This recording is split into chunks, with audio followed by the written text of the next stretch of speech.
Hello, welcome. You're listening to the Saluki Gamescast. This is episode 29 for November 11th, 2022. It's Veterans Day. We'd like to thank all the veterans for their service. I'm Justin Young. I'm joined as always by OJ Duncan, Alicia Utek, and Ryan Frills. How are you doing? I am doing fantastic. Yay! OJ, why are you doing so fantastic? I'm doing fantastic because on Wednesday at 11:40 something or 30, I can't remember what time. It was very late, but it was before the deadline. I turned in my prelims, so that ended 30 days of every second feeling like I was behind because I wasn't writing. So I'm very, very excited that it's all out of my hands now. I just need to wait a few weeks for them to let me know if I passed or if I need rewrites or if I failed, and they're kicking me out of the program. There's no pressure there. None at all. Yeah. You've done everything you could. It's out of your hands Yes. now. Mm-hmm. And we're super proud of you, and you should be proud of yourself. Thank you. I am. Yeah, definitely that's an accomplishment. Yeah, good on you. Ryan, how are you doing? I am sleepy. I've been working on prospectus stuff, and I'm sleepy from it. But also, it's been an interesting, fun week. I watched David Cronenberg's The Fly, which is really, really excellent body horror movie. Definitely, probably not a movie for everyone, but I really like it. That's the help me one, right? No, that's the original. This is the much gorier one starring Jeff Goldblum. Oh, okay. I really like it. I don't think you would like it though, but it has like really good practical effects and body horror stuff in it. It's a pretty gruesome film. Yes, it is. It is very, very much that. You know, if it's done well, even if I don't like it, I can still respect it. Oh, it's done great. There's a lot to respect in that film. I mean, it's a very well done film in a variety of ways, but it is also pretty gruesome. Yeah. I love it, but yeah, not for everyone. I also just been listening to some music. You can tell I'm kind of in this mixed state of Halloween and Christmas and Thanksgiving is just getting skipped because I watched The Fly this month so far, but also I listened to All I Want for Christmas Is You. No. Has Mariah Carey risen from the... An album called... I'm free. I need to look back up his name. I might be mispronouncing, but Sufjan Stevens' Songs for Christmas, which is a 2-hour album of like his cover of Christmas songs. I think originally made ones, and it's if you want to listen to Christmas music, but also like listen to like a really good like folk music artist, I recommend it. And aside from that, I listened to Kind of Blue by Miles Davis, and those are the interesting things I've done this week. All right. Well, Alicia, how are you doing? I know this morning you were rehearsing for your show. Yeah, I'm great. You know, I stayed up until 2 a.m. working on my script, and then I slept through my first 2 alarms and almost didn't get here on time for rehearsal. So, no, I really am doing good. That's pretty bad when it's your show and everyone else shows up and you don't show up. Yeah. That's some real diva behavior. It's okay. I made it with 5 minutes to spare. I mean, it was like in her contract, so that and like the big bowl of just nothing but blue M&Ms that we had to go like through expired M&M bags to get. No, I did make it with 5 minutes to spare, and honestly, like as tired as I am, there's also a very strong sense of like I really love what I'm doing with this show, and so getting to get up and rehearse it and writing it is tiring sometimes, but getting up and actually embodying it and doing it is never as tiring as it feels like it should be. Mm-hmm. It's actually very re-energizing for me, so I'm hanging in there. I'm feeling good. Whenever I would direct short films, one of the things I always thought was while I was there on set filming, I felt completely alive and awake and just full of energy. The moment I walked off set, I just was dead. Yep. And I just wanted to sleep, and I didn't want to interact with anyone. And That's the vibe. Yeah. It's amazing how you get that wind, right? Mm-hmm. Like when you're actually doing something creative, producing something. You know, it's the energy of the space. It's the energy.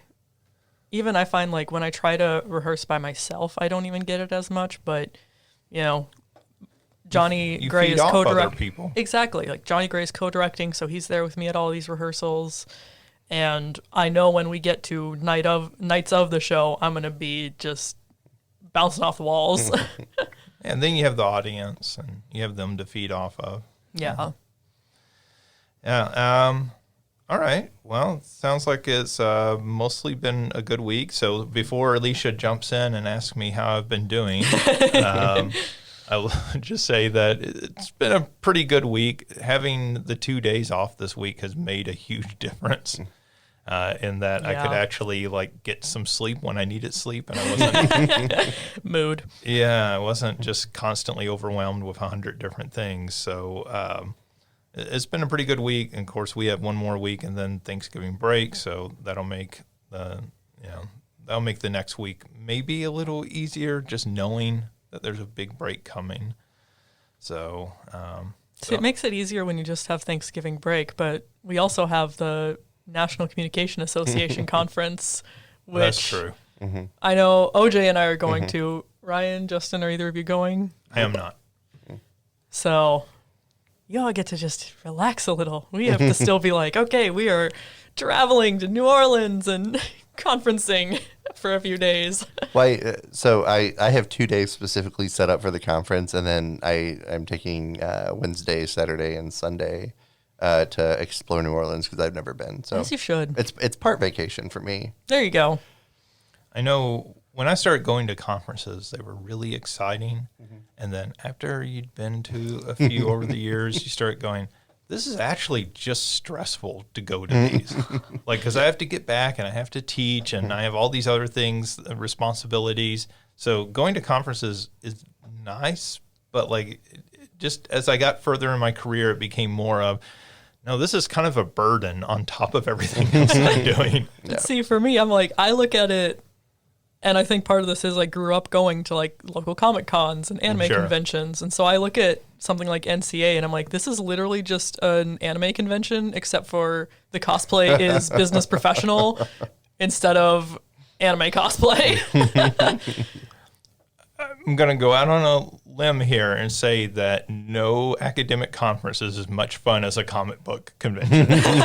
I will actually push back on that. My first NCA, the theme was communication at play, and it was so fun.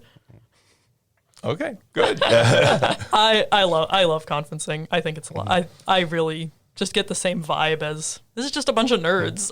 Yeah, and I think you said you're here because of NCA. Yeah, literally, it came up in my Facebook memories yesterday, and I was like, wow, 4 years ago today is when I met Shauna McDonald, who's an alum of this program. When I met Craig Gingrich Philbrook and Johnny Gray, who are both professors here, and you know, now Johnny's is my advisor, and Craig is on my committee. Like that first NCA and subsequent ones are really what brought me here. Good example of networking right there. Yeah, absolutely. All right, well, let's get down to what you've been playing. OJ, why don't we start with you this week? What have you been playing? Okay, so I've been continuing to play Vampire Survivors, Bone Razor Minions, and Marvel Snap, but so a long time ago, I don't know how long it was, but In a galaxy far, far away? yes. Jinx. So there's a website called Congregate, and Congregate had a lot of Flash games, and then eventually Unity games. And I used to play all the time, and they had a system where every week or every day there would be like certain games, and there were certain like badges that you could win in those games. When you did that, and you got, let's see, I think if you won one, you would get a Kongpanion, which was just a little digital animal, and there was a few games where like the Kongpanions that you had would be inside the games, depending on what you'd unlocked, right?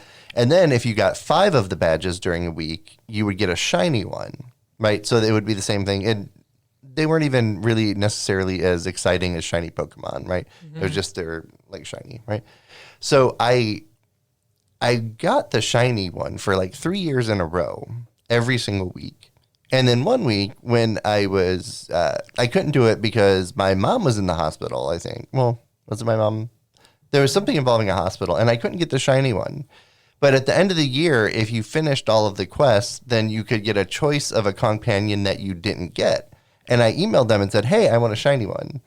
And they were like, no, that's not how it works. It's only one that you didn't get, because I only had that one non-shiny. And so I eventually stopped playing on Congregate because I was annoyed, because I'm a completionist and I could never get the shiny of that one, right?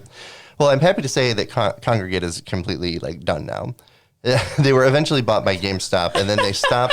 You got your revenge. Yeah. They eventually died. Yes. They were bought by GameStop, and then I think at the beginning of this year they stopped uploading like indie games and Flash games and Unity games, and now they're focusing more on like other types of indie games. But the reason I'm talking about all of this is that after my prelims, I was sitting there and I was like, you know what, I'm going to check Congregate, because I hadn't checked it in years.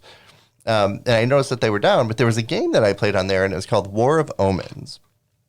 And I'd thought about it when we were talking about Marvel Snap and card games, because it's a card game, and it's pretty awesome.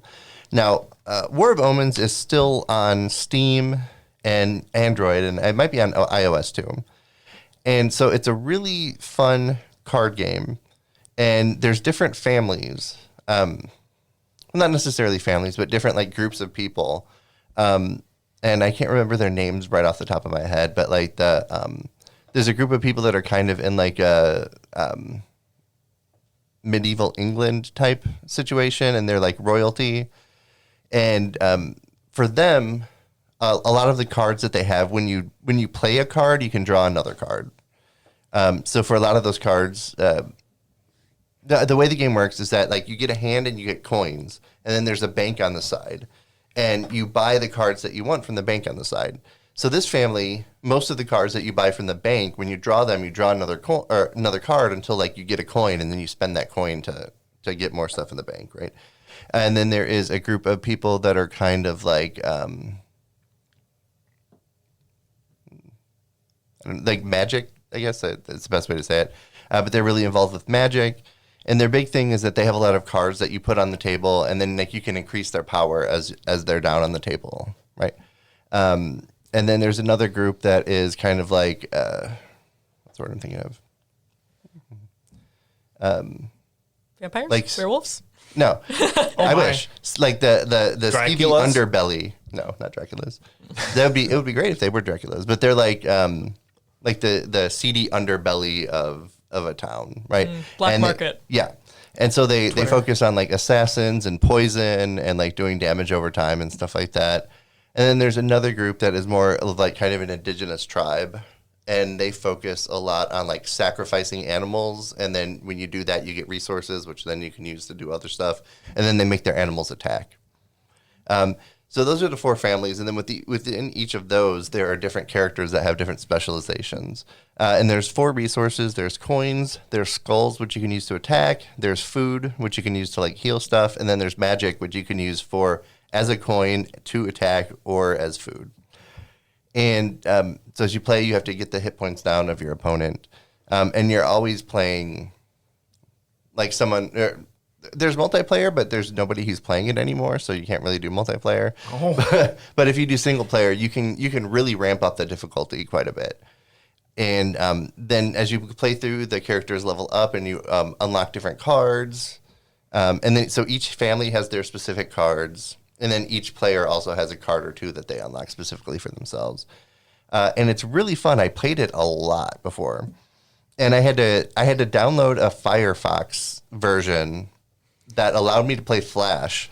Dang. So that I could get my account number from the old one, and then put it on and like link the accounts on Steam and on my phone. So I didn't lose, like, because I put hundreds and hundreds of hours into this game.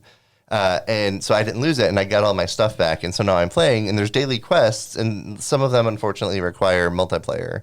Like I was sitting there for 10 minutes waiting for someone, and nobody played. But it's a really, really fun game. I suggest trying it out. Just don't expect to play against anybody. Just play single player. But again, or try it out and send OJ your code. That way you can play multiplayer together to get those quests. So you can't do that. You just have to get into a queue. You can't. Oh, you can't just have to get into a specifically go queue? anybody. Oh. Yeah. Rip. Yeah. I thought I thought I could really help out here. Yeah, just let me know. Let me know when you're on. That's what Marvel Snap is trying to Yeah. fix, so that you can actually do what you're saying. Yeah. Yeah. But I really, really, really love this game, and I'm glad that I was able to find it again and bring everything in, because I had you have to buy card packs through stuff that you get from like beating levels and stuff. You don't have to pay money in it. Well, you can pay money, but you don't have to. So it's but it's really fun. I suggest everybody check it out. It is a card game though, so if you're not a fan of card games, it might not be as fun. But it's also free, so it doesn't hurt trying it out. Yeah. I really like card games, so what's it called again? War of Omens, I'll have to check that out. and it's on Steam and Android. And that's really great to hear that one of those Congregate games has survived, because so many of those games, like when they were discontinuing Flash, when Adobe announced that, and of course, Apple had declared war on Flash years previously, there was a great deal of fear that a lot of those games were going to be lost forever. And so there was a great effort to preserve those games. Because some of those developers were like one person who had moved on, years and years ago. And so there wasn't anybody there to say, oh, I'm going to rebuild this game in HTML5 or rebuild it as a phone game or something of that nature. So, yeah, it's pretty cool to hear that one of them's out there and it's still accessible and still like quite playable. That said, if you used to work for Congregate, please send your hate mail to... I'm taking. If you used to work 100%. for Congregate, make sure you send it to Justin, because if OJ gets your email, he'll email you about that shiny partner. You got what you deserved. I mean, go ahead. I was in like the top 5% of people. I might have even been higher than that, but because there's a scoring system, and I would play games, and I'm a completionist, so I would get all of the badges for it. So I was like top there. I played a lot of games. I did a lot of stuff. I spent a lot of money on Congregate, if we're being honest, because you could buy credits from Congregate and then use them in different types of games. And so because all the games are free, I was like, well, I'll spend as much money as I'll play as I use on video games, right? So I was the whale that was keeping Congregate going, and I want you all to know that by not giving me that shiny, I put you out of business. Also, I'd just like to add, OJ gets to be petty. OJ just got done with prelims. This is something OJ is very much allowed, I would argue, was... I mean, it is kind of funny. Like when you start talking about it in those terms, Congregate really was the training ground for mobile games today, right? Absolutely. The way that we think about them, these free-to-play games that are also monetized on top of that, a lot of those sort of methods and the strategies for getting people to invest money into those games came through sites like Congregate. So, yeah, it's kind of neat. I remember playing some games on there, of course, a lot. They were pretty big with early tower defense games. Oh, yeah, absolutely. And so that's where I fell in love with tower defense games. Yeah, myself as well. So, yeah, pretty neat to hear that that sort of stuff's even accessible anymore. Yeah, everything is still up there, but you have to download an old browser that supports Flash still, and make sure not to update it. Right. All right. Anything else? That's it for me. Have you spent any money on Marvel Snap? I have not, no. Oh, okay. Well, I thought it might get you finally. It might. I'm not going to lie. It might still. But not yet. Okay. Ryan, what have you been playing? So, I mean, that kind of segues into it. I've been playing the usual, but aside from Tetris, I've been playing Marvel Snap. I went ahead and tried that last night and played a lot longer than I expected to. Right? I was like, all right, I'll just try this a couple rounds. Yeah, this is just good. One more to play. Just one more play.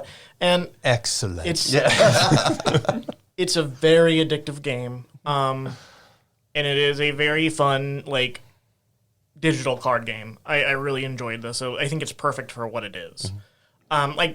If you're asking me if it's my new favorite game or something, no, it's not that, and it's not my favorite card game necessarily. But for a digital card game, it is exactly I feel what it needs to be, and I think it also works for me in ways that Magic didn't.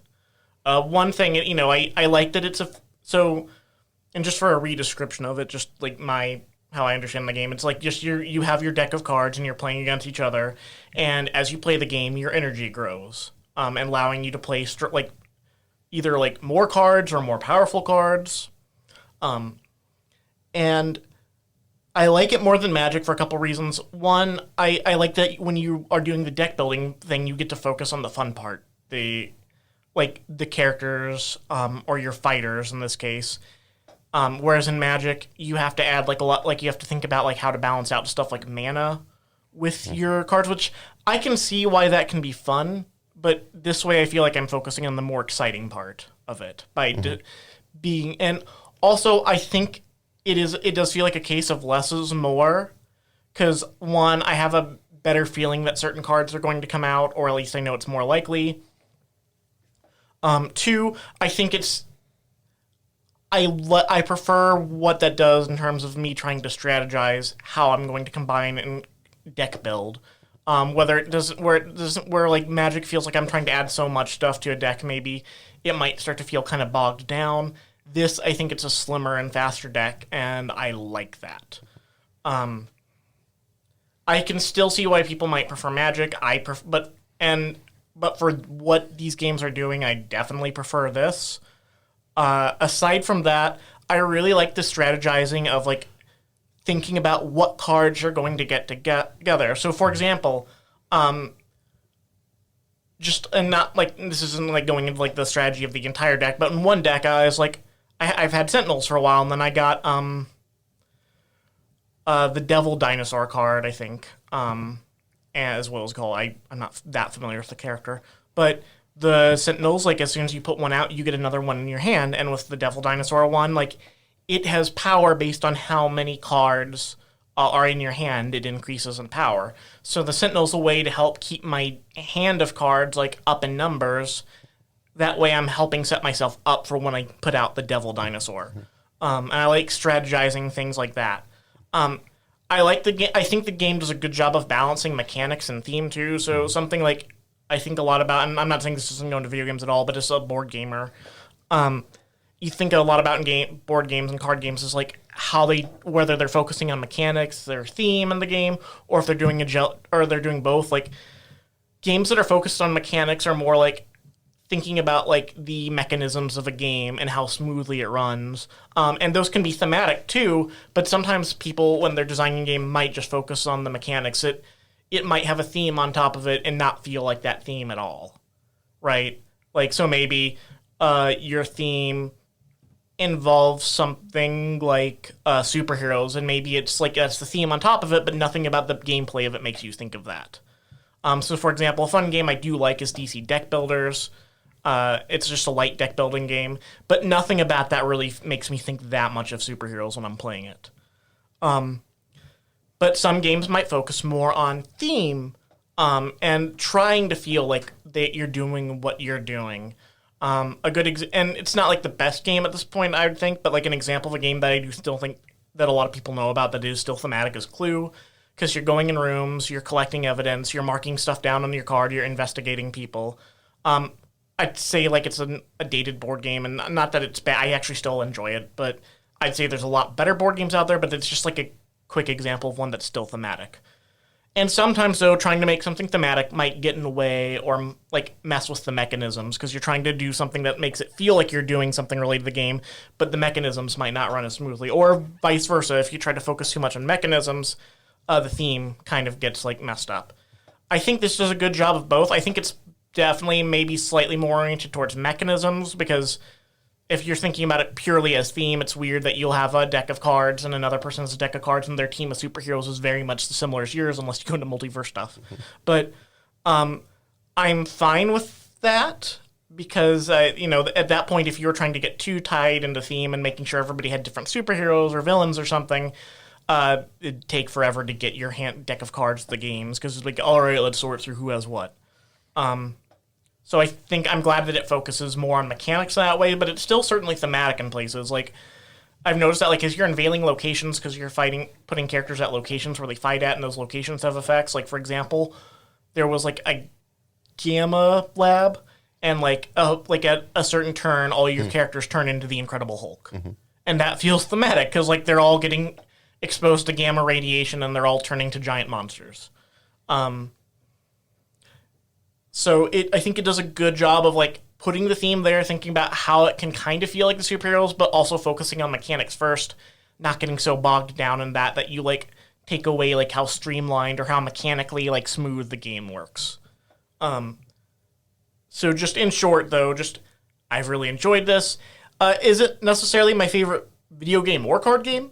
I wouldn't say it's like a favorite, but I think for what it is a digital card game because there are the game effects do things like where you get cards that you otherwise wouldn't have. I think it justifies it being a digital game, and I think it does that merging of card game mechanics with like being on a digital platform perfectly. I think it's perfect for that. I'm going to keep playing it, although I might have to delete it at some point because it is a super addictive game. I will certainly say that, and it might start to eat at my time. Yeah, I think as you progress and the progression slows down a little bit, it becomes less addictive, unless you're the type to start pumping money into it. No. But like, it is, I think I've hit a point where my progression has slowed down slightly. The early going, you are just getting stuff constantly, and you just don't want to stop. But it does slow down eventually. I think that's their, way to kind of hook you and say, you could spend $10 here. But for me, what that did is it made me go, okay, I don't have to play this for an hour straight. I can play a game and quit and come back tomorrow and play another game or something. And I'm less concerned I'm missing out on anything because I don't have anything of real value invested into it, right?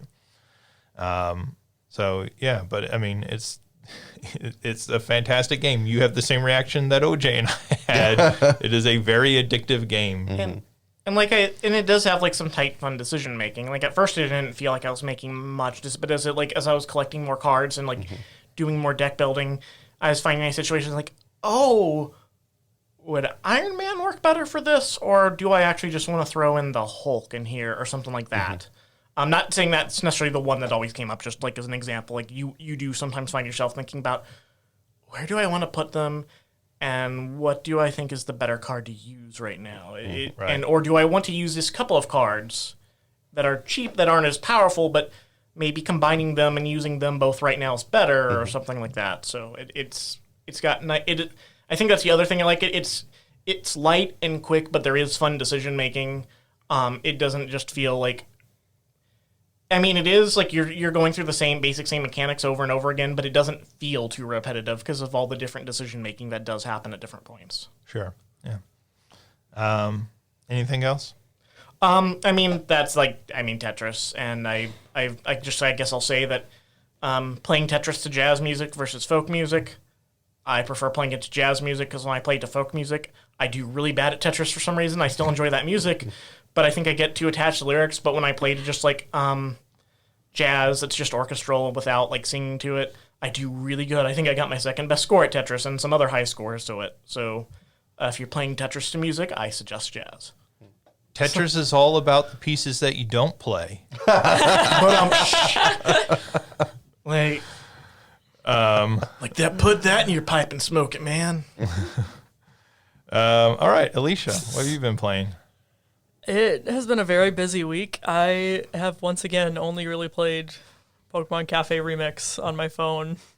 I did finally leave my old team because no one was playing on it anymore and join a new team to be able to request lives and share lives with other people to be able to play more, but that's honestly been it for me this week. It's just been so busy with trying to work on my show and get things ready for going to the conference next week and getting mad at people and saying, this is the wrong color M&M and throwing it at them. Where did this M&M color thing come from? I don't know, but I started it and I'm going to keep running with it. I mean, I do love M&Ms, but... have you never heard that story? It's Van Halen, right? I can't remember who it was. I have heard that. Yeah. I just don't know how it got associated with me. I just was being random and... It's your diva behavior, like sleeping through rehearsals. Like, It's about me, not you.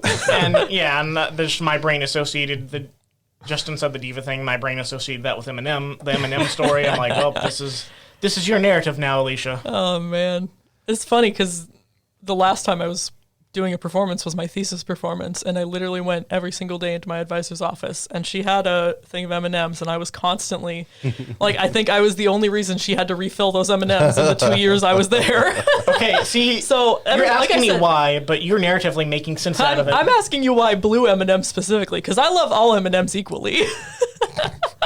Blue shirt. Oh, there you go. I'm thinking it was blue M&Ms that they said. Maybe not. I don't know. I don't know what it was. I think it was brown M&Ms. Oh, yeah, they didn't right. want any brown M&Ms. And I will say I also did not make the connection to that story until you brought it up. like the story was that they were being sort of, divas about this.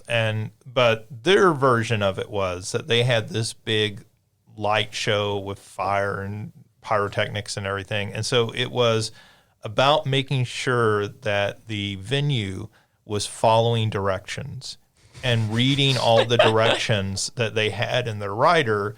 And they said, if they weren't following something as simple as the M&Ms, were they following something like much more serious about like the setup of the stage and the setup of the lighting rig and that sort of thing?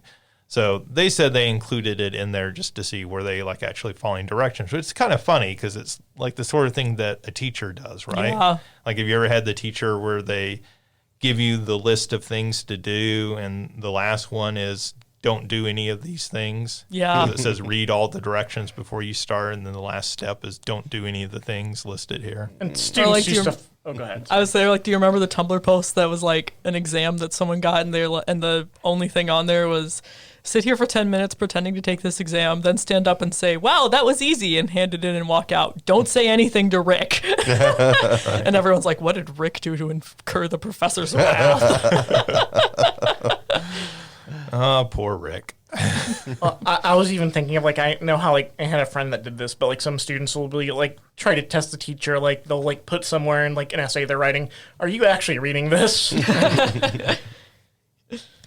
Yeah, so Pokemon Cafe, still Fun. Still, it's nice.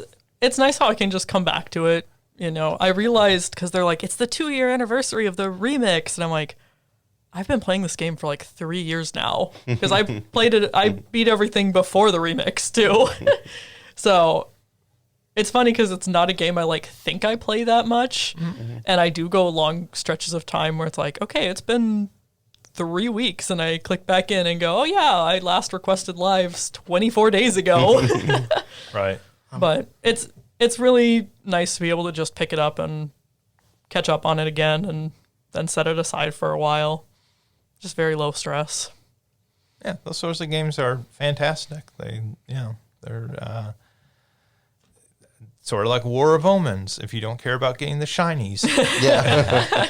And the reason that it's called Pokemon Cafe Remix, just so you all know, is that whenever, like, people leave behind, like, the remainder of their coffee, instead of serving people new coffee, they just mix the leftover coffees together and serve them to new customers reheated in the microwave. No, my Pokemon staff are better than that. My Mr. Mime would never do anything like that. So, What was that? I don't trust Mr. Mime, all right? Look at the face. That is not the face of someone you can trust. This He week, spits in the coffee. This week I have been playing more Marvel Snap, which is continuing to be, like I said, pretty addictive. Though I have certainly slowed down the amount I'm playing on it. They started the new Black Panther season, which is neat that they are doing these different seasons, and obviously timing the Black Panther season around the release of the movie is very smart of them. So I'm kind of interested to see how they'll keep that up, because the actual game has no direct ties to the MCU, but they seem to be also very much tying it to the MCU, at least with their timing of some of this stuff. So that'll be interesting to see. But still a fun game. A couple of new things that I have been playing. I've playing the new God of War Ragnarok. So any of you play the last God of War? What was that, 2016, 18? I've never played any of them. I've honestly never gotten this. I kind of am actually curious about it now, but I haven't gotten them previously. I've only played the first one. Okay, the original first one on PlayStation 2. OG. Yeah, so this is the direct sequel to the most recent God of War. So the one that was sort of a reboot of the franchise, but not entirely. So it did continue on the storyline to some degree, but it was very much a reboot of the gameplay mechanics and all of that, and moved it from Greek mythology over to Norse mythology. It's a soft reboot. Yeah, a soft reboot. That's the right term. And this is a fantastic game, but I don't know if it's going to have the same impact that the last one did, I should say. I'm not sure if it's going to have the same impact that game had, because it is more of that. It's more of that, but better, right? So that's a really good thing, but it's sort of, I guess I would say it's sort of like Batman Arkham City, which is an improvement in just about almost every way over Batman Arkham Asylum. But I still prefer Batman Arkham Asylum because it was the original and it like created all of that style of gameplay and everything. I still think it's a tighter like design game because it's more of a Metroidvania in style and everything, because you're trapped in Arkham Asylum for the whole game. Right. And this game, the story, I guess, is the one area where I'd say the story's much better. I feel like it just grabs you much quicker and like gets you into it. The voice acting is pretty fantastic. They brought in Richard Schiff to do the voice of Odin in the game. Richard Schiff, that you might know best from like The West Wing. He played Toby on that show. So it's kind of funny to hear Toby's voice like doing these long like speeches and everything. It's a really good game. It's just more of that last game. And I don't know if it's enough different or enough better to make a significant impact like the last game did. Sort of in the way I would say like Spider-Man Miles Morales is a better game than the first Marvel Spider-Man because it's a tighter game. I think the story is more smooth. There's less like just busy work in that game than there is in the first Marvel Spider-Man. But I don't feel like that game made nearly the impact that the first Marvel Spider-Man did. Mm-hmm. And so I feel like this is kind of in that same position. I'm very early in it, just a couple hours. So, give me time to play it, and I might have more of a reaction to it as I get further into it. But it's one thing I'll say it's better with is just the frame rate. That first game was notorious for having an uneven frame rate. And this one, playing on a PlayStation 5, plays very smoothly. And so that definitely has an impact, I think. One thing I will say about this series that, the original God of Wars are just button mashers very much. It's the sort of circle, circle, square kind of combo system and everything. Mm-hmm. These games are a little bit more complicated. Like they wanted to make it a more strategic battle system in the game where you're having to do certain attacks against certain enemies, and then they'll switch up their attacks, and you have to change up your methods and everything. For me personally, at some point, game mechanics overcomplicate themselves. Yeah. Where I feel like I'm having to think too much while I'm playing. Like, oh, they're doing that. Now I have to do this. Oh, they're doing that. Now I have to do this. Now I have to do this, but I forget how to do it. So now I have to check and look at the instructions and, remember how do I counter this and that sort of thing. And maybe I'm getting old, but like I just don't have the energy sometimes when playing a game to care about the overcomplication. And so like, Batman Arkham Asylum is a really good example. The gameplay in those games is just simple enough with just enough complexity that it stays fun through those first two games. By the third, fourth time they had done that, start to get a little kind of old and worn out. And so I get that they wanted to mix it up. They didn't want to just have the same button mashing that they did in the, original trilogy, plus all this, spin-off games and everything they did of the original God of War series. But I just don't know that I care a whole lot about the gameplay. What I'm much more drawn to is the storyline and, some of the exploration and that sort of stuff than I am the actual battling in the game. And that's kind of disappointing because that was always part of the most fun of the original God of War games. And, but that's a very personal thing. People are going to have different feelings and reactions to that. I mean, it's interesting seeing, it kind of feels like a pendulum because I was watching Sakurai's YouTube channel where he was talking about developing the first Kirby game, and he said something very similar, at that time, the combos for so many games were just getting insane. And so the reason he made Kirby so simple was to be very accessible, to new players and all that. So you weren't sitting there going, hang on, how do I do the super flying hyper kick again? And so it's interesting to see how we kind of swing back and forth with super complex. Okay, let's just make it as simple and fun as we can. And now we're swinging back towards the getting very complex. And what are different people's sweet spots for that? Because I think I was listening to Justin, I'm on one hand, I could see if it's just button mashing, I could see myself being bored by that really quickly. At the same time, if it gets so convoluted and complicated, I could see it just taking me out of the flow of the game, which I want to still feel like I'm flowing with the game, that my mind's still it's almost like I see the game as a pathway and my mind's got to stay within it and flowing with a river or something.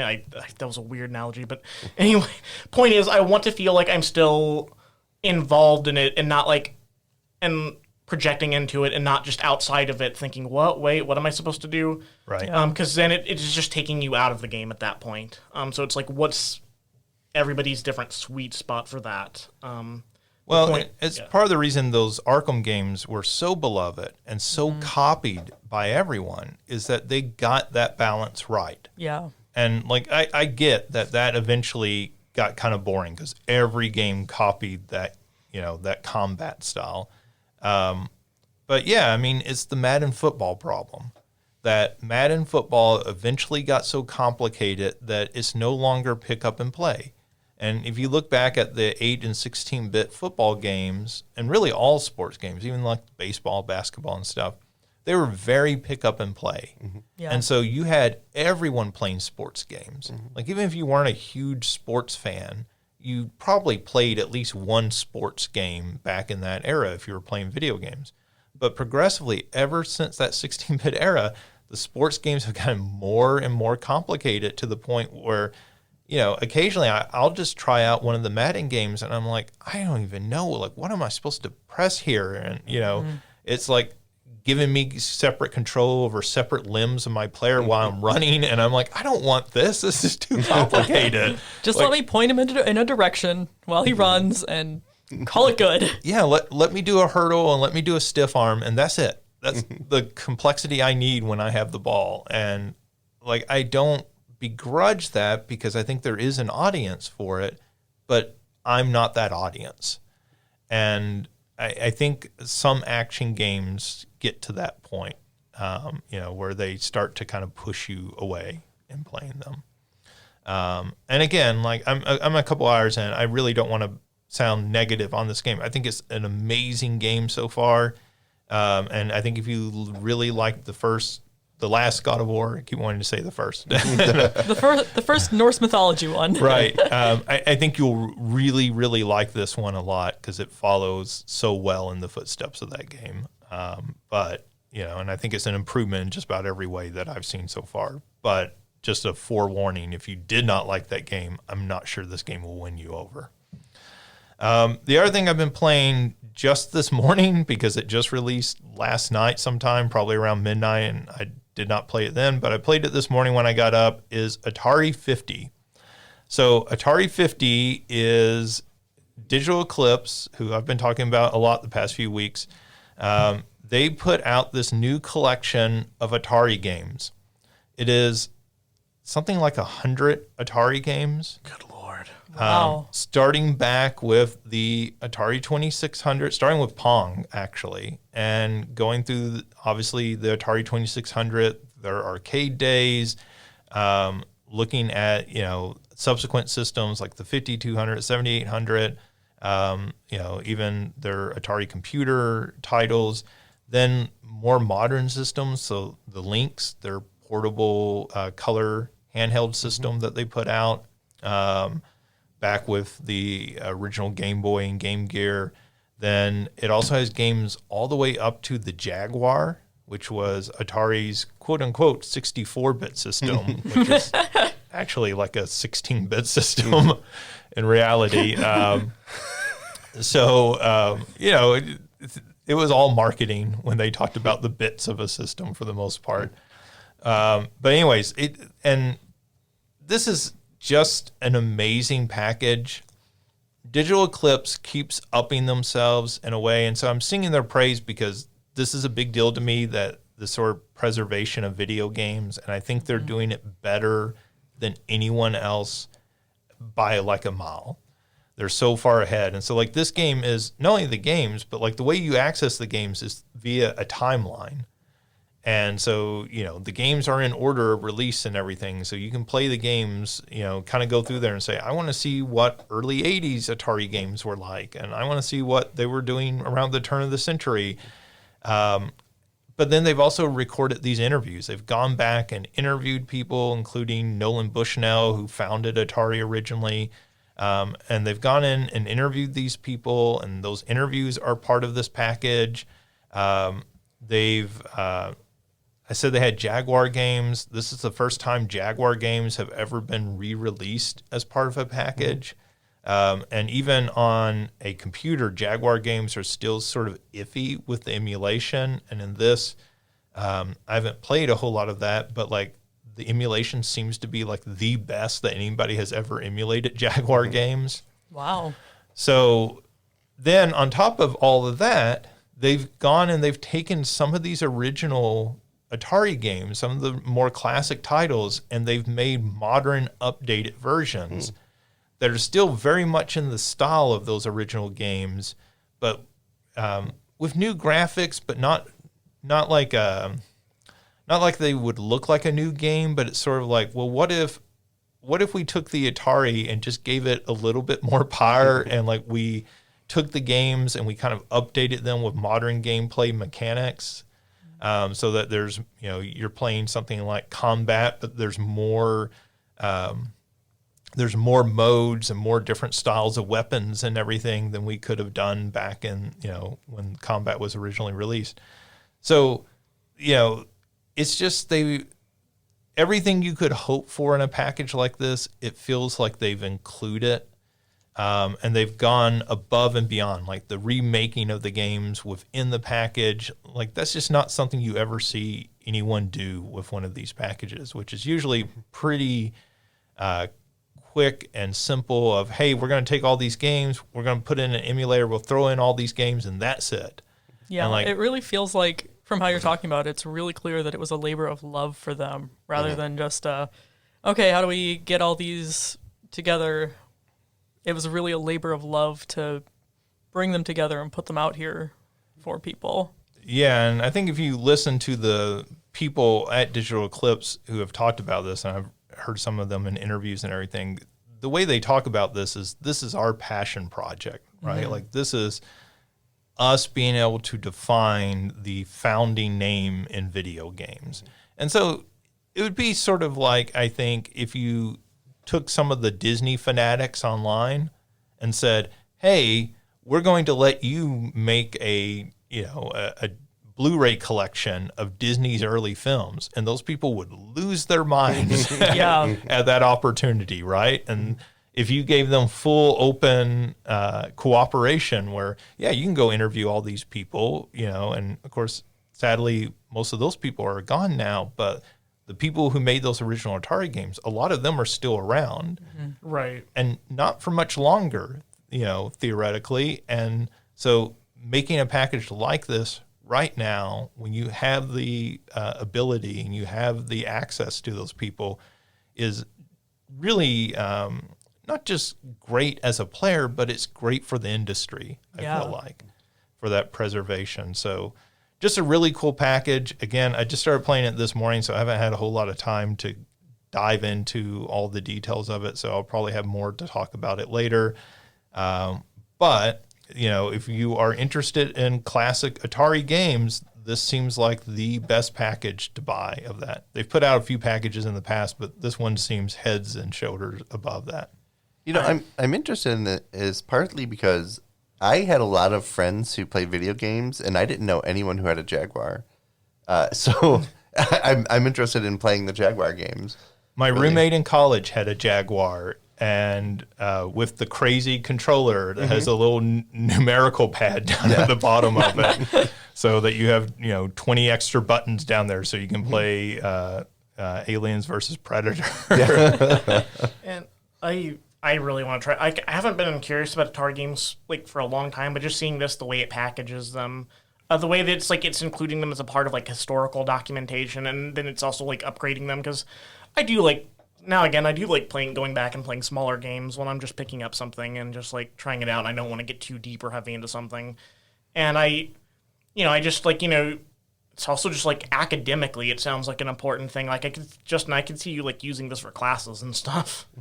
Oh yeah, definitely. I mean, in class, I have students play some of these classic Atari games, and this would be an ideal way to present that, to say, no, just play them in this, and then you also have the history around it, watch the videos about this game so that you have some of that context. I mean, it's, again, I know I'm just singing their praises a lot, but it's the same thing they did with the Cowabunga collection of the Ninja Turtle games, where they didn't have the same access because those games were made in Japan, and Japan is notorious, sort of kind of skittish, sometimes doing interviews and providing that sort of access.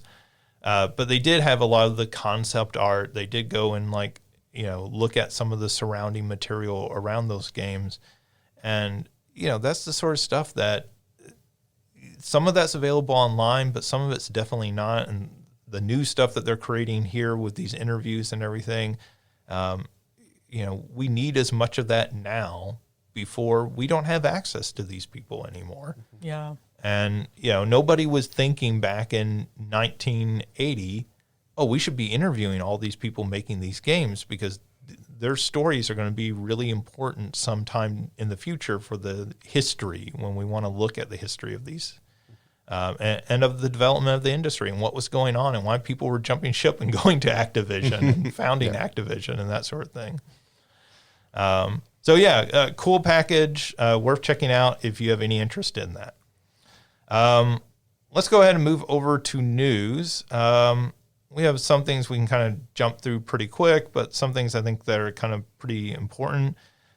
Diablo 4 is rumored to launch now in April 2023. So Diablo 4 might actually come out. So that's kind of cool. Believe it when I see it. Yeah, well. It'll cost $50,000. They're not going to mess around anymore. Maybe buy these purchases. No, you just have to pay $50,000 to play it.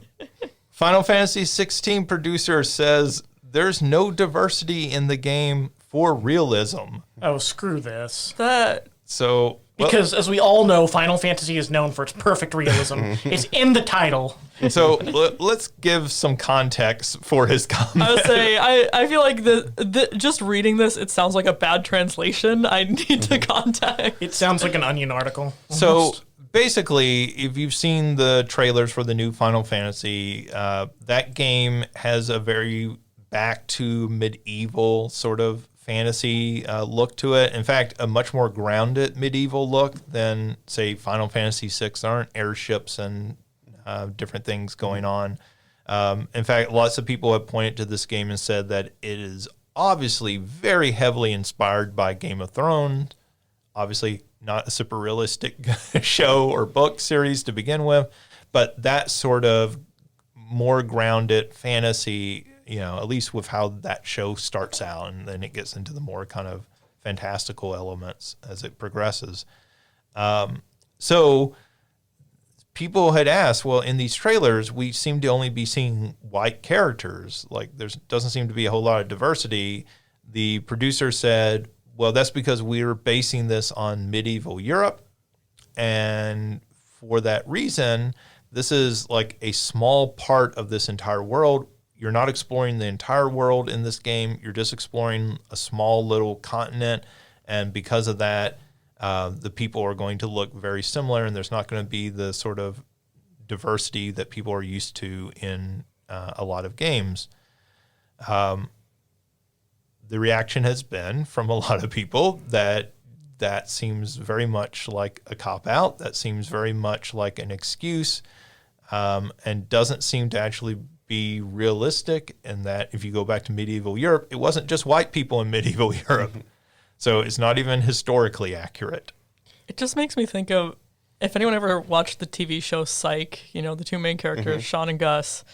Gus is a black man, and there's an episode where there's like a Sherlock Holmes kind of play, and Gus calls out the fact that all of the actors are white, and the guy playing Sherlock is like, well, it's England in the 1800s, and Gus is like, so black people hadn't been invented yet? I'm just like, I feel like that needs to be the reaction gif to this. And again, even if it's inspired by Fantasy Europe, I mean, I like I said that. Even if it's inspired by medieval Europe, one, like we already said, this is a very bullshit idea of what that was anyway. But two, inspired. It's still a fantasy. People should be able to see themselves in this. This is such a bull argument. I mean, if we go back to medieval Europe, we would see a bunch of Ifrit and Shiva just Totally. roaming and fighting. That's what medieval England was I like. mean, yeah, that's what I learned in my history classes. I assume chocobos will be in this game. Yeah. Yeah. Chocobos, Mughals. Right. They were all just all over medieval Europe. Yeah, but no black people. Like you had to shoo those things off your lawn. You totally owned. Right. It is interesting to think that this producer never read Othello. Here's Shakespeare writing something that prominently features a black character in Europe, right? Right. So, In the 1500s. And I was thinking maybe it was somehow taken out of context, but then I read the actual interview and it wasn't. Like, I thought maybe he meant, it'll be specific to the story that all of the people are very similar, and it's specific to that. But no, he was like, oh yeah, we're doing a white nationalist. yeah, essentially, yeah. Well, yeah.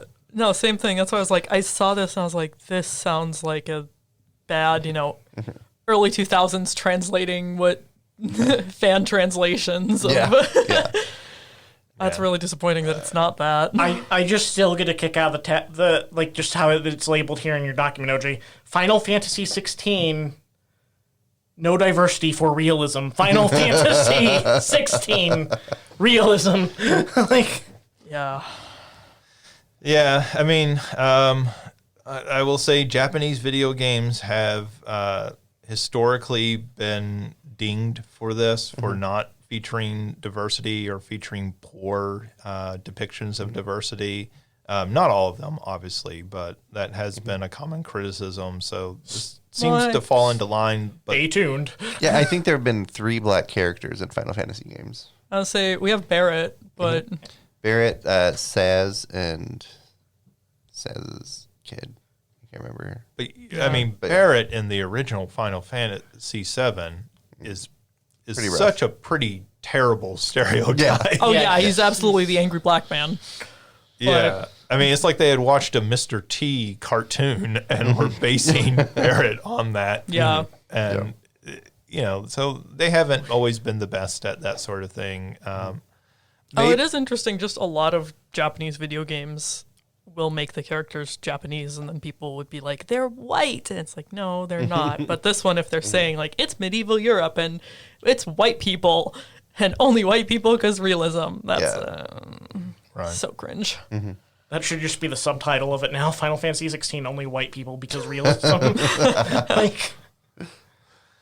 There you go. See how well that sells. I mean, for at least a third of the country, you'll probably sell pretty well. Oh, yeah. Final Fantasy 16, farmersonly.com. bunch of The endorsement you don't want. bunch of white 20-somethings wearing red fedoras. Make Final Fantasy great again. God. Oh God. Oh, no. no. Bad OJ. I think someone needs to beat you up in the parking lot after this for that one. That's fair. That's fair. OJ's gonna walk in the parking lot. Alicia's gonna be standing there with a couple really big heavy bags of M&M's. They hurt, but they don't bruise. How do you know that? I just assume they're like oranges. Take-Two CEO Strauss Zelnick has said that the Grand Theft Auto 6 leak will not affect development, so that's a pretty good news. He also said launching new games onto subscription services doesn't make sense for them at the moment. So this seemed to be directly a reference to things like Game Pass, Xbox Game Pass, and then also the new PlayStation Plus tiers. Obviously, some Take-Two games like Red Dead Redemption 2 have come to those subscription services, but years after their release and everything. So, Take-Two seems to be taking the same sort of stance that a lot of companies seem to be, which is that this really does not make sense for us to launch our games on here. No matter. Yeah. Let's make an NFT game. That makes sense. But let's not do something that actually puts it into the hands of people who play the game. Don't sugarcoat it, OJ. Tell us how you really feel. Nintendo and DNA are forming a joint venture called Nintendo Systems. So DNA is the mobile company that a few years back that Nintendo announced that they were partnering with them to help develop some of the backbone for their mobile games. Obviously, Nintendo released a lot of those mobile games. Not many of them did all that fantastic and didn't meet a very positive reaction. Nintendo seems to have backed off that mobile strategy a little bit, so they don't seem to be talking about making new mobile games nearly as much as they were, just 2 years ago. Nobody really knows what this new venture is, but the fact that they're calling it Nintendo Systems makes it sound like it's something more significant than just, hey, we're going to bring them in to help, even with the backbone of the Switch 2 and our online system. I'm very excited about this because last time I saw Nintendo did a joint venture with someone, it was Nintendo PlayStation, and then we got PlayStation out of that. So maybe let's see if we'll get a new big hitter system out of this. Yeah. From DNA. like whoops. Yeah. Nintendo also had an indie showcase the other day. The big news coming out of that, they showed off quite a few different games, but the biggest ones that I just pulled from it were Sports Story actually got a release date. It is coming sometime in December. So Sports Story is the sequel to Golf Story that is expanding it. So they showed off it would have soccer and volleyball and BMX biking, I think, was one of the games as part of it. So this is sort of like an open world RPG in which you play. Tennis was another one where you play sports sort of as the battle system and everything.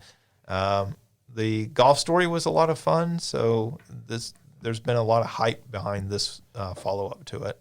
I've never played Golf Story, but I was looking at this and this looks amazing. I'm curious about it just because there's an episode of Steven Universe where Steven plays it's on an N64 console, but it's obviously like a Final Fantasy type game, and it's surrounded in golf. So it's like a golf Final Fantasy. A better idea than Final Fantasy 16, I would argue. But anyway. It wouldn't take much. Rogue Legacy 2 had a stealth launch the other day on the Switch. So Rogue Legacy 2 has been out for other systems earlier this year. It's now out on Switch. Rogue Legacy is a fantastic game. Rogue Legacy 2 is also a fantastic game. Kind of more of the same, just a whole lot more of it.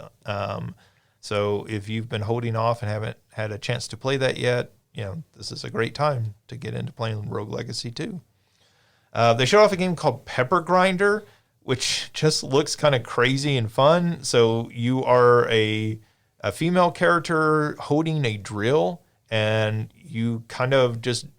So it kind of looks like SteamWorld Dig 2, but much more kinetic, much more action to it and everything. And so once the drill gets going, it'll like kind of shoot you around the screen as it goes through the dirt and everything. And there are puzzle rooms that you go into, and you have to go through in a certain order to solve the puzzles and everything. It just looked like a whole lot of fun, kind of a neat looking game. Another one they showed off was a game called Blanc, or Blanc. Yeah, I assume that's how you pronounce it. Which is a black and white game in which you control a fawn and a fox as they try to survive together, and there is no dialogue, no text in this game whatsoever. But looked really kind of, pretty with the graphics, and also very sweet with these two characters helping each other survive. This is one I'm really curious about. Yeah, it looks neat. It looks like it would be an interesting game to play and everything. So, and I just love that these indie games continue to... If you go back and you watch the indie showcase, one of the things I'll say about all the games, and I didn't call them all out, but every one of those games has kind of a unique style to it, a unique look to it. And, that's something the sort of big AAA, massive $100 million budget games, your Call of Duties, your God of Wars, they all are going for that hyper realism with their style. And these indie games continue to just innovate and create new looks with each new game, and you're just kind of blown away by it. And like, good for you all, because you're making your games stand out. Yeah, Right. There was another one that I saw that looked really interesting. It's called Venba. I might be mispronouncing This that. is the cooking game. Yeah. So it said a woman moved from India to Canada, and she's reconnecting with her culture through like recipes, like cooking and making recipes.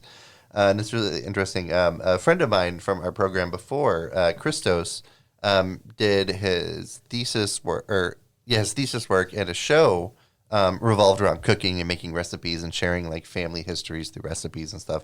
And this game, I have really high hopes for it. I think it's going to be pretty awesome. Yeah, that was another one that looked really good. They started off the show with that, and at first it just kind of looked like a cooking game. It didn't look that original, but then as they got more into the story, and you realized the story was probably a more significant part of the game, it started to stand out more. Yeah, I think too. Was it Storyteller that they showed as well? The comic panel. You have the comic panels, and you get to kind of choose how to put it together to get to the end of the story. That one, I think, that's one that looks really fun to me. Just for the aesthetic, like you said, the style is just so unique compared to so many of the big, massive games that we're getting lately. And also just for replayability, because like how much variety can you do with that? That'll be a lot of fun. Yeah, that very much kind of made me think of Scribble Knots. Yeah. Did you ever play any of those? It kind of had that like, oh, well, how open is this going to be? Like, how much can I kind of play around with this? And they were showing neat things like having two people talking, and they took a character and dropped them in a bush, and suddenly they were spying on the conversation the two characters were having. And I thought, okay, how much freedom is there going to be in this game? Because if it's as much as it's hinting at, then it sort of reminded me very much of Scribble Knots, and like you could really do some fun and original things with it. Let's see. Ubisoft says that their Prince of Persia Sands of Time remake is still coming, but they have canceled all pre-orders for it. That's a good omen. And the remake itself was apparently at one point uploaded to the PSN servers, and some people did download it from there. So that's how close they were to releasing that game when they pulled it, which means there was something significantly wrong with that game for them to pull it. Makes you really wonder what happened. Yeah, it makes you sort of wonder, like, somebody at some point said, this game's just not going to not sell well. It's going to damage this brand for the foreseeable future. Yeah. It's such a bad product. Some producers like, how could have casting Chris Pratt as the main character sounds so wrong. Right, they were trying to go for realism, but they had a black character in it, and so they had to take it out to make it realistic. Their Middle Eastern game. Yeah. People don't like that the main character is just Chris Pratt set in Persia. Oh my gosh. Let's see. Harvestella announced they will allow for non-binary characters. Harvestella is the new. This is from Square Enix, their new sort of farming role-playing game. FarmersOnly.com. We are not sponsored by FarmersOnly.com, but if they would like to sponsor us, please email. So this was kind of neat, and I know, Ryan, like this resonated with you quite a bit when it came out, the news about this. We're starting to see more and more games move to this of, really providing lots of different options when it comes to character creation. Mm-hmm. Yeah, this is like this is like a frustration I've had. It's just like, and I get that at a point was a big step, right? Being able to be, as it's worded in the games, often like man or woman, male or female. But like now I'm just, I'm looking at games and I'm like frustrated with that because like, but I'm neither. So, and so seeing this, and in a game that I was already like interested in, like this was one of the games that was like higher on my list of interest, was just so nice to see. Because there's games I feel like that are so close to giving me something like this.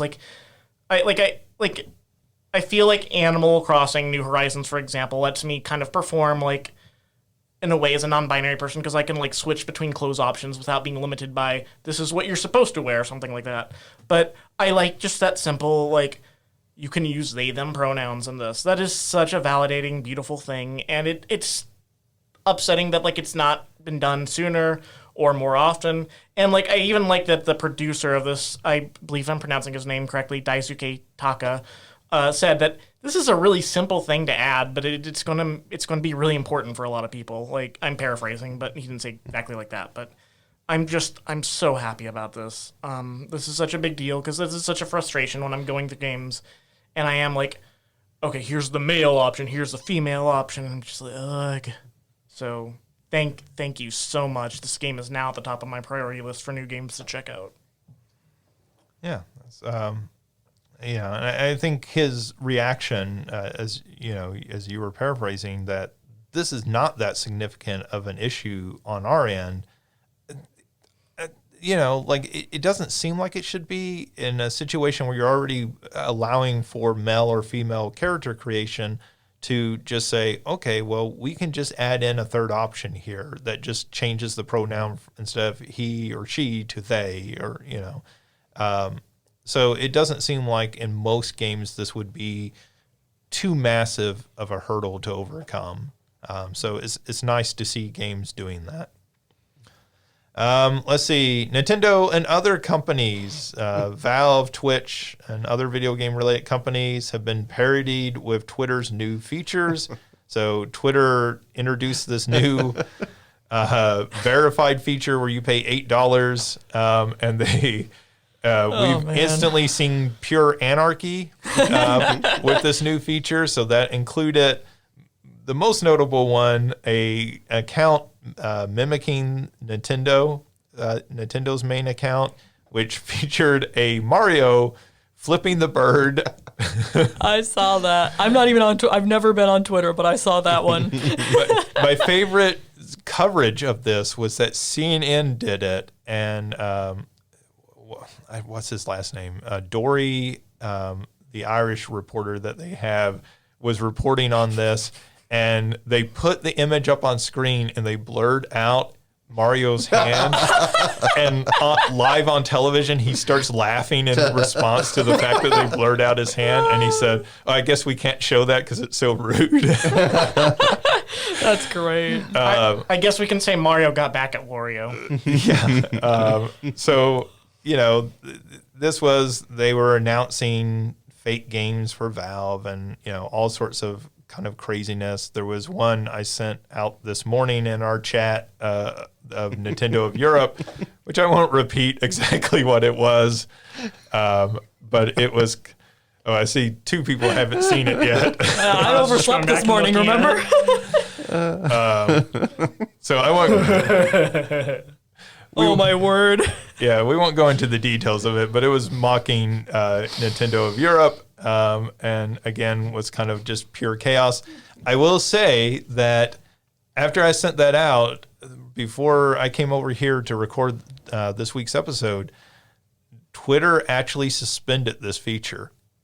So you can no longer pay your $8 to get verified because it's been nothing but pure anarchy.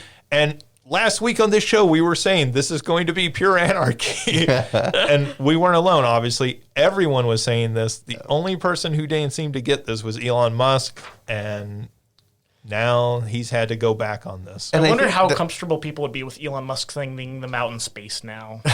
Well, because I think the real reason that it got stopped is because so many people changed their name to Elon Musk and then had that check mark and were saying a whole bunch of things which I wouldn't be surprised if he did say, honestly, but it was things that he didn't say. Well, and he came out and he changed the rules and he said, okay, well, you have to have the term parody, in your account. And so people were continuing to do it, but they were like putting parody into their description. Yeah. And so then he came out, and I guess it was yesterday they came out and they said, no, it has to be in your name so that it displays. And then this morning they suspended it because, it's just been pure chaos. And of course these people don't care. And, he's been replying, ha ha ha, I'm getting their $8. They can do whatever. And it's like, it's $8, buddy. Yeah. Like, you spent $44 billion on this company. $8 to like a college kid who's, come up with this scam or something. like, yeah, $8 here, $8 there. I can pay for pizza for my friends. But you're having to make up $44 billion that you invested into this. And obviously advertisers are fleeing, because if you're Nintendo, do you want to advertise on a platform where you're paying for an ad and meanwhile right above or below it is Mario flipping the bird? I would pay more. It's like, Mr. Musk, you mean I just have to pay you $8 and I can make you look like a complete and total fool? Sure. Yeah. Here you go. Yeah, it just... Especially if it's a one-time $8 payment. It's not like $8 It's monthly. It is monthly. Yeah, so... That's just so stupid on so many levels. But you pay I would $8 absolutely, you pay the $8 once and then you cancel it, but you still have it for the 30 days and you do all the crazy shit you can. And you'll be suspended by the end of that month. And who cares? Yeah. And you just pay another $8 the next month with a new account. And I was leaving Twitter anyway, so... That's just like a part of somebody's fun budgeting right there. It's like, okay, I got to make sure I'll have $8 this month to mess with Elon Musk. I could go see a movie, or I could get a month's worth of entertainment out of screwing with Elon Musk on Twitter. Knowing that his month is just ruined after this. It really feels like Elon Musk is a Walmart manager and the store is on fire and people are running out of the store and he spots somebody grabbing a pack of Twinkies on their way out. And all he's doing is complaining about the Twinkies and you're like, man, the store is on fire. It is burning down. You will have no Twinkies tomorrow. There will be no store. And that's all he can focus on. I'm just imagining, like, the store's on fire. The person's trying to steal the thing of Twinkies. He slowly walks with a bucket to fill it with water. And then when he slowly goes back in the store to throw it on the fire, he instead throws it on the person trying to steal the Twinkies. Oh, my gosh. Let's see. A couple of last stories here. One, Dave Bautista yesterday tweeted out a video of himself suiting up in Gears of War armor with the line along with the video, "I can't make this any easier," and he tagged Netflix in it. So Netflix has said that they are going to be developing a Gears of War movie. For a long time, Dave Bautista has said that he wants to play Marcus Phoenix in any sort of Gears of War movie. I feel like this is one of those rare instances where the fans are 100% behind this. The actor is 100% behind this. Everyone wants the casting, and you kind of just wonder, like, are they going to get this wrong? Yeah. Can they not make this deal with Dave Bautista, who desperately wants to play this role? Everybody wants Dave Bautista, but Chris Pratt's over there. It sort of reminds me of the fans wanting Nathan Fillion to play In in Uncharted. and how there was that support. He wanted to do it, and granted, he's a little old for the role, but Tom Holland was not the solution people wanted. No. Yeah, I love Tom Holland. That was a weird choice. Yeah, that movie was weird for a lot of reasons, unfortunately. I think there was like some, I don't know if it's a rumor or just some people are wanting it, but like something about like him maybe playing James Bond in the future. I was just like, what? Huh? I mean, if they wanted to do a young James Bond like TV series on Amazon, I would be okay with him doing that. Like before he became 007, right? I Like, agree that you'd be okay with it. okay. He's 002 at this point. He's got to work his way up. Gotta get his license first. One last bit of news here. This broke not long before we came in and to record. Kevin Conroy has passed away. Kevin Conroy, who is by far most famous for being the voice of Batman, starting with the animated series back in the 90s, the one that was sort of a spin-off, a continuation inspired by the Tim Burton Batman films and style and look in a lot of ways. He obviously became very famous for doing that. He did the movies, Mask of the Phantasm, the Justice League series, as those sort of continued that chronology and everything and storyline. He did it for those. And then, of course, most famously, he did it in the Arkham games, or at least most of those games. I don't think he did in all of them. I think he did in all of them. Mark Hamill didn't do Joker in all of them, but I think Kevin Conroy did Batman in all of them. I don't think he did in the prequel one, the Origins. Yeah.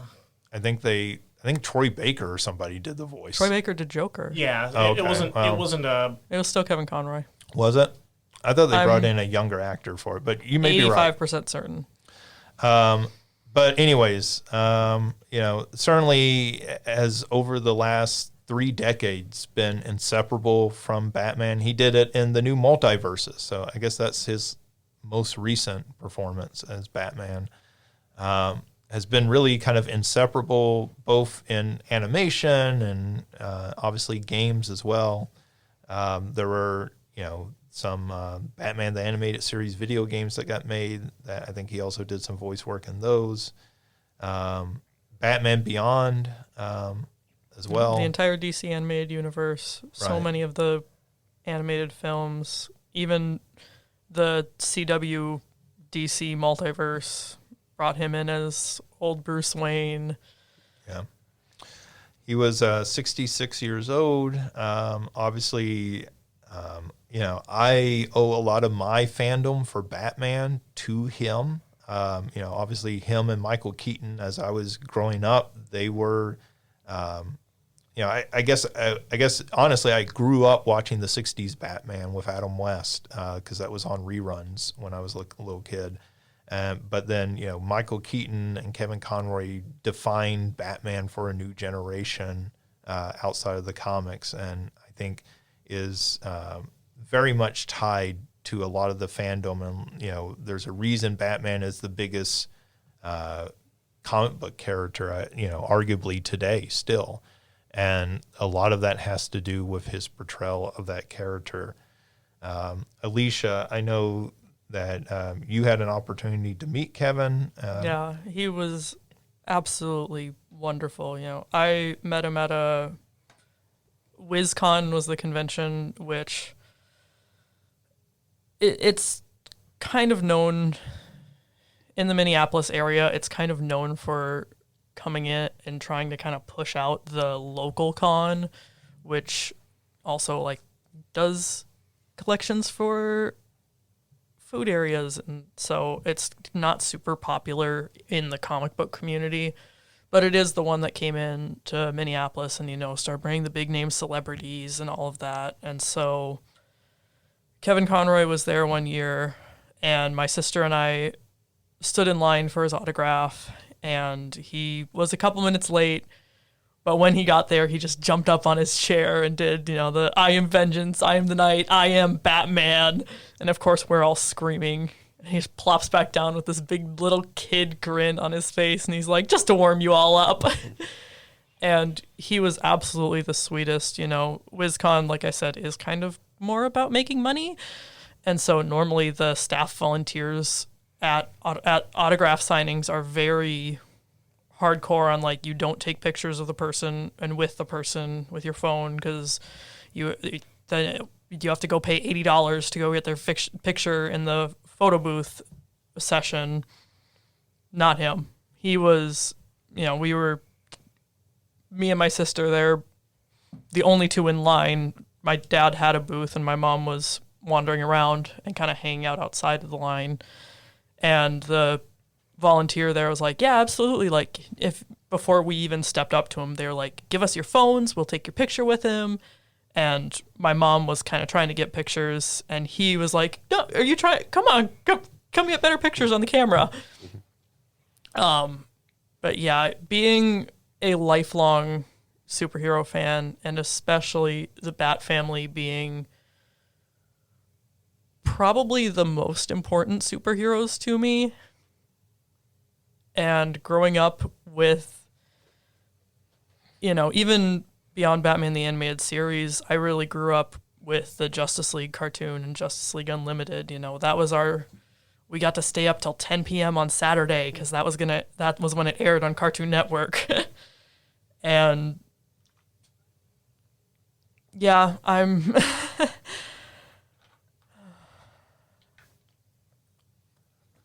Yeah. This one hurts. All my condolences to his husband and everyone who loved him. And, Adam West was the bright knight. When he passed, that was what we lost. Kevin Conroy is, you talked about Michael Keaton defining the role. I think Christian Bale defined the role for a lot of people, but no live action Batman actor compares to defining the Dark Knight in the way that Kevin Conroy did. Yeah, I can see multiple people coming in to do the role live action, but as far as doing the voice like Kevin Conroy did, I don't think there will ever be another Batman really like he was. Yeah, that is the Batman of my childhood, of so many people's. And we've heard kept coming back all the time because he loved it so much. I mean, one of the things I always think about when people talk about the different Batmans is Christian Bale was kind of goofy doing the Batman voice. He did that very deep, gravelly. Where are my Winstons? Chaos. And and people kind of, I think, fairly criticize him over that choice and everything that they made in those films. But when you go and you listen to Kevin Conroy, it's not just that he does the Batman voice so well. He does the Bruce Wayne voice so well. And that's the thing is, so many people are either a good Bruce Wayne or a good Batman. It's just so many people are a good Clark Kent or a good Superman. Kevin Conroy is perfect at both. Yeah, I mean, George Clooney, really good Bruce Wayne, pretty terrible Batman. I mean, he had the look and everything for Bruce Wayne. He fit that really well. But, Kevin Conroy was spectacular in that role. And along with Mark Hamill's Joker, just really defined those two characters. And I would argue also did the best Batman movie still that we've ever had in Mask of the Phantasm. Yeah, that movie holds up incredibly well. That movie is phenomenal. Both animated or live action. I think that's the best Batman film we've ever had. And, we got to see such a range from him because you have, Batman Beyond Return of the Joker, the original cut never airs on TV. You have to get it on DVD to watch it because it's way too dark for a kid's show. But you just, you brought up the Kevin Conroy and Mark Hamill connection. We always always getting to see them as Batman and Joker together. I really don't think there's another. The only other pair of voice actors that I would consider that iconic would be Peter Cullen as Optimus Prime and Frank Welker as Megatron. Like, Sure. I don't think there's anyone else on that level as Kevin Conroy and Mark Hamill, arch enemies. And they just did it for so long. They did it for so long. They both had said that they were done with the role at some point. Mark Hamill especially was like, yep, I'm done unless we do the Killing Joke. And sure enough, when they did Killing Joke, both of them came back for it. And they came back for, like I said, multiverses. Multiverses, yeah. Like, yeah, I understand, particularly Mark Hamill has talked about doing the Joker's voice has hurt his voice, and it's becoming difficult to keep doing. But, I think they both just have had such a love and passion for those characters and a sort of protectiveness over those characters. I remember 2016, Kevin Conroy tweeted out when the person who was elected that year made some comment about being Batman in real life, and Kevin Conroy just tweeted a picture of himself, and he's like, I heard some dude with a bad haircut is telling people that he's Batman. Let's be clear, he's not Batman. I am Batman. And we were all like, darn right you are. And with all that makeup caked on, he was much more close to the Joker than Right. he was to Batman.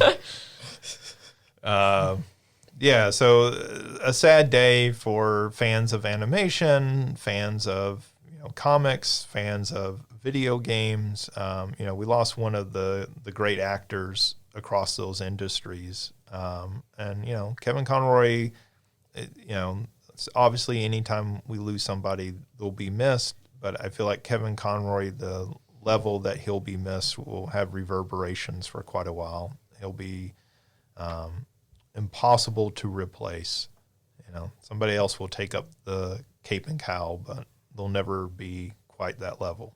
Yeah, I don't think I realized, I think I really appreciate just how big a deal he was to me, because I haven't really watched the animated series in such a long time, and I'm not someone who's seen the animated series in full, I don't think. But I remember watching it when I'm a kid. I remember just anytime I do watch some of the Batman-related animated stuff, like Batman Mask of Phantasm, I hear him. And, as soon as I came in here, and like you said, it's just kind of shaken for a bit. I read the comics and I hear his voice in my head.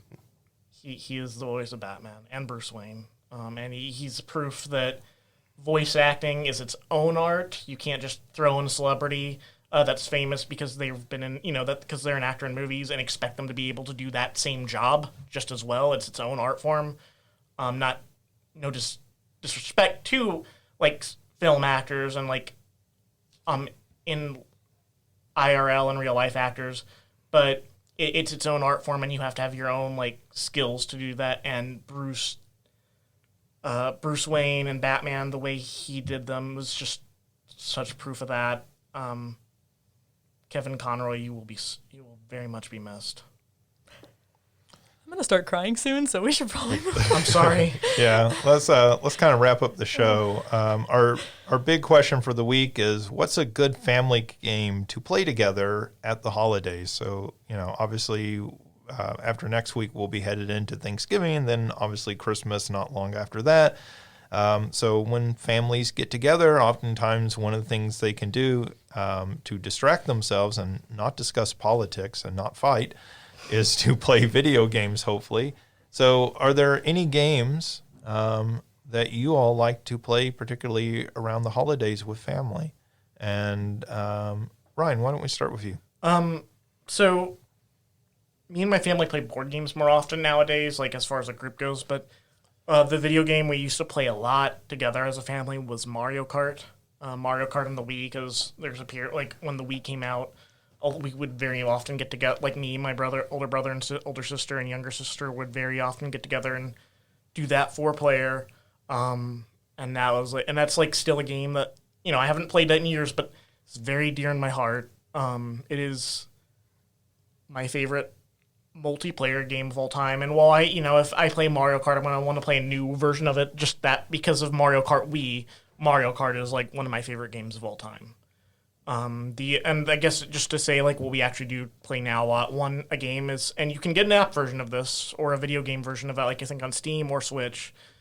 I haven't played the video game version myself, but is Wingspan, and that's a game where you have a tableau board or mat. In our case, we got this mat versions like in front of you of 3 different like areas like woods, like grasslands, and like water, and you're collecting birds in those different areas, and those birds have their own special powers, or they might just be high point maybe in some cases, but they might just be really easy to get out there, but they synergize in ways, and depending on what place you put them in, what order you might put them in, it's going to have effects. Like they might do things like help generate food or eggs or something like those, and you'll be spinning those eggs and food to like get more birds out there. It's more. I'm just trying to say it in brief. It gets a little more involved than that, sure. But it's a game that's got plenty going on, but is also. I wouldn't say it's a good for if you're just very new to board games. It's probably like a next level up, but for us, it's like a very sweet spot.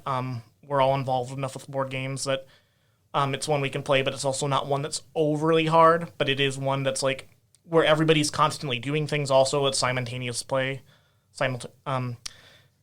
So that's one I love is that we play often now is Wingspan. All right, OJ. So in general the Jackbox games, because you said family game, so if there's some younger people, you can turn on the filters on the Jackbox games if you need. But specifically like Drawful and Bidiots, I really like those games as group games.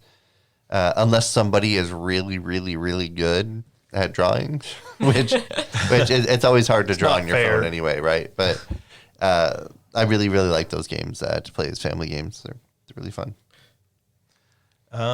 Alicia. So I've got to go classic. I feel like especially that era of like the mid to late 2000s and early 2010s had so many good family games, but I think I've got to stick with, we've got like Wii Sports and Wii Play, and I've talked before about my mom still wants to go back and play the cow jumping game. But I think here I'm going to have to go with Guitar Hero. Oh, it's a good one. Just very easy to pick up. My older family members are happy because there's songs that they know. Younger family members are happy because you're playing guitar. That I think that's the only game that we ever actually got like my aunts and uncles to play with us as well as my immediate family. So that's my answer. Yeah. So I guess I'll note 2 here. One is Wii Sports, and obviously now we have Switch Sports, so that can work. That's, again, very much easy for anyone to kind of pick up and play, and people already understand how bowling works, so you're not having to explain what you're trying to do or anything of that nature. So that always works. And then the other one is the sort of whole style of Jackbox games that you already mentioned, OJ. But I would just recommend Riff Tracks. Mm-hmm. The Riff Tracks game is pretty fantastic. We actually have a video up on our YouTube channel of all of us playing that with some special guests. And I just think those games are easy for anyone to pick up and play. Anybody can use their phone to join in. You don't have to have played a video game in the last 30 years. You can understand the concept really quickly. And usually around the holidays, I get together with some friends from back from high school. And when we get together, that's the sort of games we like to play together because it just gives everybody something to do and join in. And, great for those like little random inside jokes to pop up in a particular level. So, yeah, just, and I think games are wonderful for this time of year because they really do allow you to, sometimes you don't want to talk to your family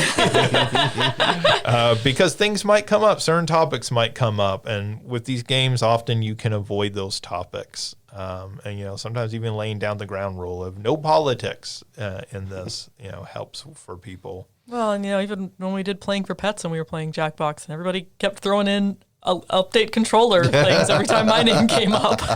So you get to keep talking about funny things instead. Yeah. That wasn't funny, Alicia. That was serious.